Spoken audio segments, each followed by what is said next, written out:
If you want to make your PowerPoint slides look more polished and professional, one of the easiest things you can do is add a background graphic. In this video, I'll show you exactly how to add background graphics to PowerPoint in just a few simple steps. This is a great way to improve the visual style of your presentation, make your slides look more branded, and give your audience a more engaging experience. If this tutorial helps, please hit the like button and subscribe for more easy PowerPoint tips and tutorials.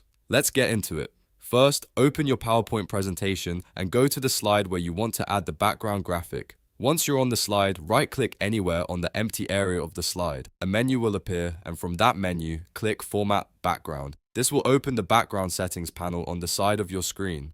In the Format Background options, look for Picture or Texture Fill and select it. This tells PowerPoint that you want to use an image as the background instead of a solid color or gradient. After selecting that option, click Insert, then choose from File.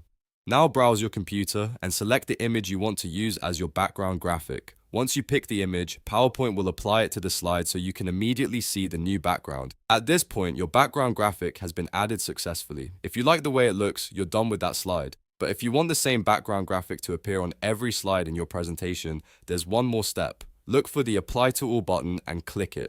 This will apply the background graphic across all slides in your presentation, which is especially useful if you want consistent design throughout your deck. And that's it. You now know how to add background graphics to PowerPoint quickly and easily. This is a simple trick, but it can make a huge difference in how professional your slides look. If this video helped you, make sure to like the video, subscribe to the channel, and turn on notifications so you don't miss the next PowerPoint tutorial. Thanks for watching, and I'll see you in the next one.